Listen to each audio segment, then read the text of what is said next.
Assalamualaikum warahmatullahi wabarakatuh. Saya Bahar bin Alwi Smith mengajak dan menyuruhkan kepada seluruh umat Islam, khususnya yang berada di daerah Jakarta, Jawa Barat, Banten, kepada seluruh pemuda-pemudi anak-anak bangsa Indonesia, kepada seluruh ormas-ormas, LSM, ormas-ormas adat, ormas-ormas Islam, kemudian seluruh pemuda-pemudi masjid, seluruh PHB, Rojali, untuk bisa menghadiri acara aksi 214, yaitu aksi jaga kebinekaan, yang dilaksanakan pada hari Senin 21 April 2025. Titik kumpul jam 10 pagi depan Masjid Agung Al-Azhar Kebayoran, titik aksi jam 12.30 di depan Mabes Polri.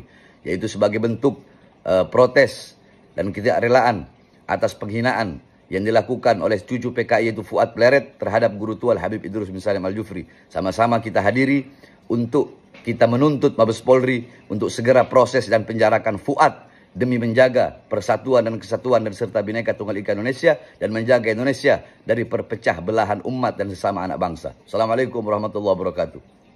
Ingin tampil sama publik, biar publik tahu mereka pengikutnya banyak. Oh tidak, justru demo 214 itu menunjukkan mereka nggak punya pengikut. Adu domba sini itu cara-cara PKI, adu domba antar ormas Islam dibubarkan persis zaman PKI dulu, membubarkan ormas Islam yang anti terhadap PKI. Zaman dulu, zaman Soekarno, ormas Islam dibubarkan atas usul-usul Soekarno, atas usul-usul PKI. Akhirnya Soekarno membubarkan ormas Islam. Zaman Jokowi begitu juga. Kegiatannya nggak jauh beda.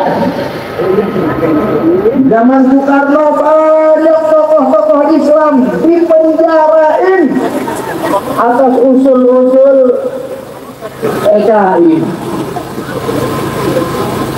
Sekarang di zaman Jokowi sama juga.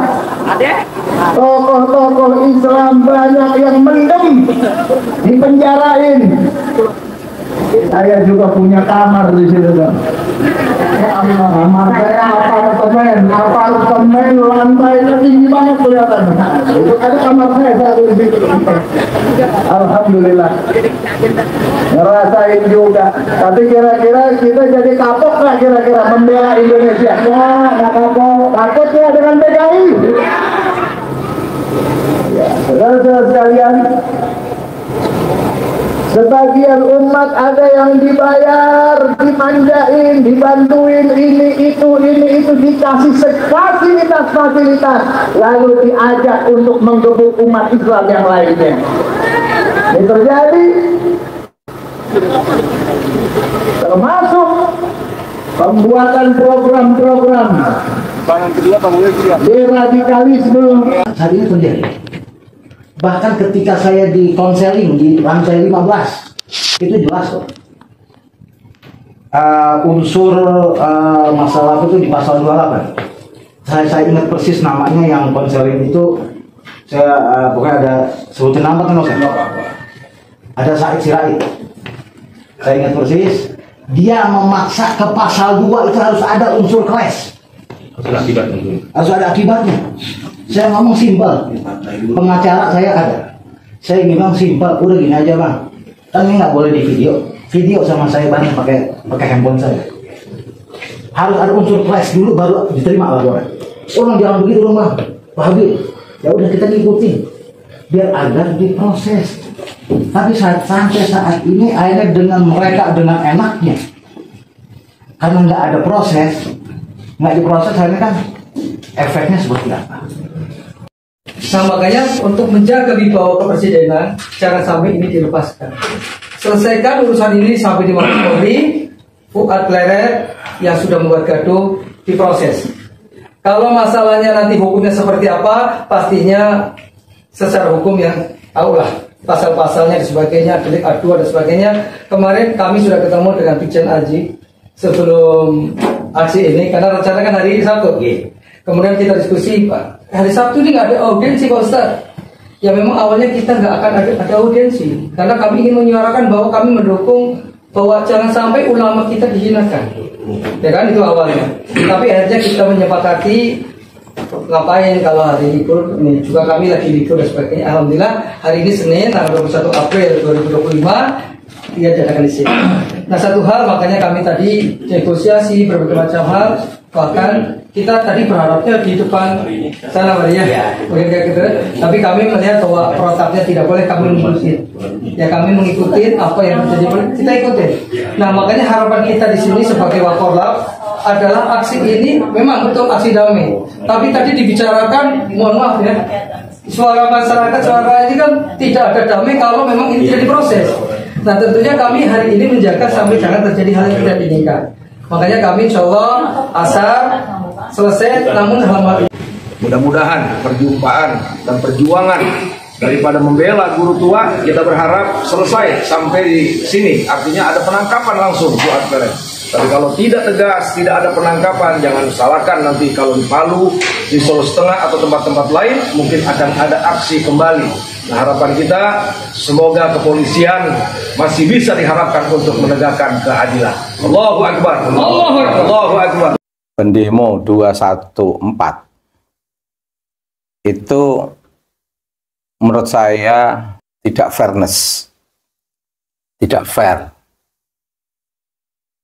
tidak jujur pada diri sendiri, tidak adil dalam pikiran dan tindakan. Mengapa demikian? Dia menuntut seseorang yang dia katakan tidak baik, tapi dia lebih tidak baik lagi, lebih parah dari yang dia tuntut. Ini tentu secara etika tidak fair, menuntut seseorang untuk tidak mengatakan ayam berkokok, yang baru mengatakan sekali, tapi dia justru mengatakan ayam berkokok berkali-kali. Atau mudahnya begini, dia menuntut orang untuk tidak boleh mencaci, meskipun hanya satu kali cacian, tetapi dia mencaci berkali-kali, menyebarkan cacian itu di sosial media. Bahkan cacian itu dia murokapkan, dia kuadratkan, dia ulang-ulang, menuntut orang jangan mencaci, meskipun sekali, tapi dia mencaci berkali-kali, dan mengajak orang untuk mencaci. Menarik itu, menarik kejahatannya. Contoh begini, kalau pendemo 214 itu adalah para pendidik, tentu dia pendekatannya bukan pendekatan menyesatkan, tapi meluruskan. Pertanyaannya, pendemo 214 apakah para pendidik? Masyarakat, publik, penonton sosial media bisa memahami itu semua tanpa saya katakan. Apakah mereka pendemo 214 itu pendidik? Jawabannya sangat mudah. Pendidik itu bukan menyesatkan, tetapi meluruskan. Pendidik itu tidak menuntut orang untuk tidak mencaci meskipun sekali, tapi dia mencaci berkali-kali. Pendidik itu tidak seperti itu. Apalagi mengidentifikasi sebagai kelompok yang notabene sebagai pengusung kepahlawanan seseorang yang memang harus lebih mengedepankan nilai-nilai kepahlawanan.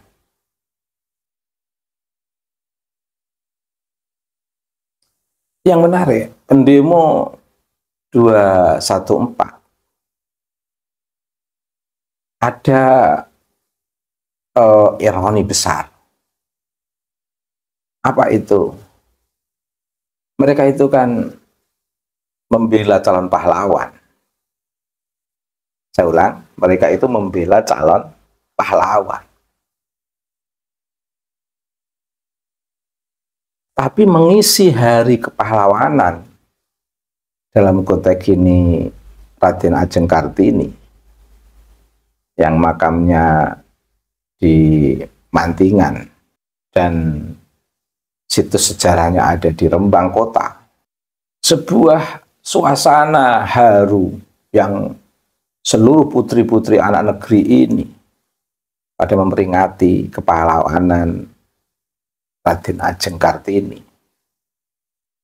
Tapi dia mengisi hari kepahlawanan dengan cacian, makian. Ini sangat menyalahi etika universal. Mengusung kepahlawanan, tapi tidak menghormati hari kepahlawanan orang lain. Menuntut kebaikan orang lain, tapi dianya tidak melakukan kebaikan itu, justru lebih parah. Jadi mengapa kontradiksi-kontradiksi itu tak kunjung berhenti dan tak kunjung selesai? Yang notabene harus keluar di lingkungan klan Ba'alwi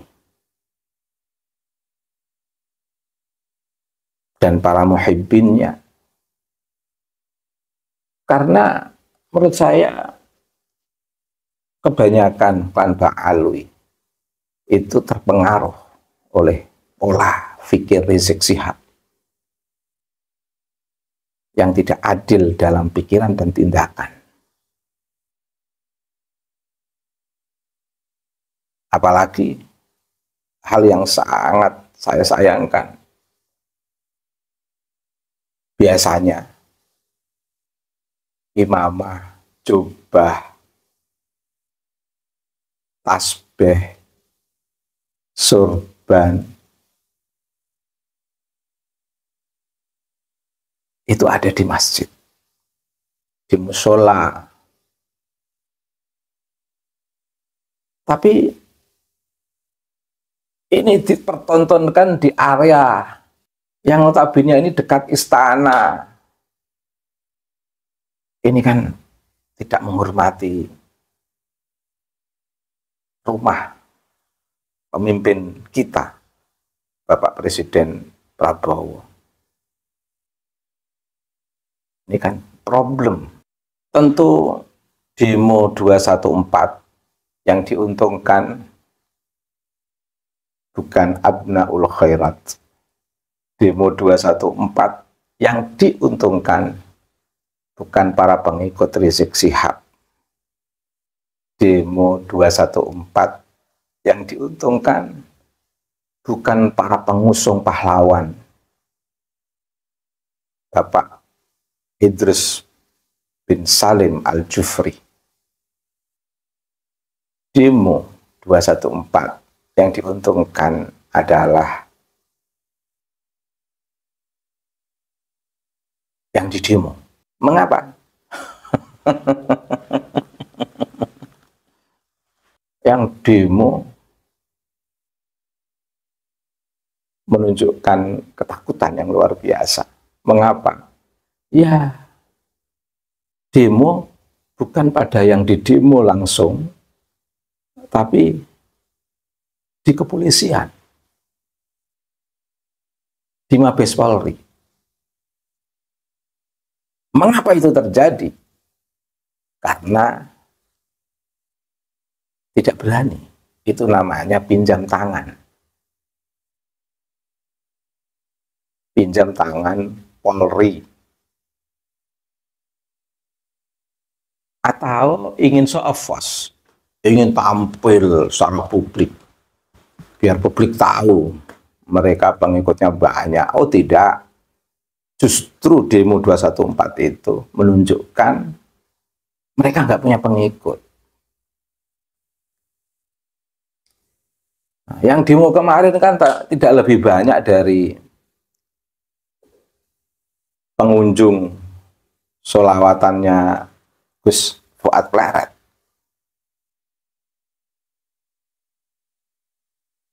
Sepertiga atau bahkan tidak ada sepertiganya dari majelis Gus Fuad Pleret yang demo kemarin itu. Yang demo kemarin itu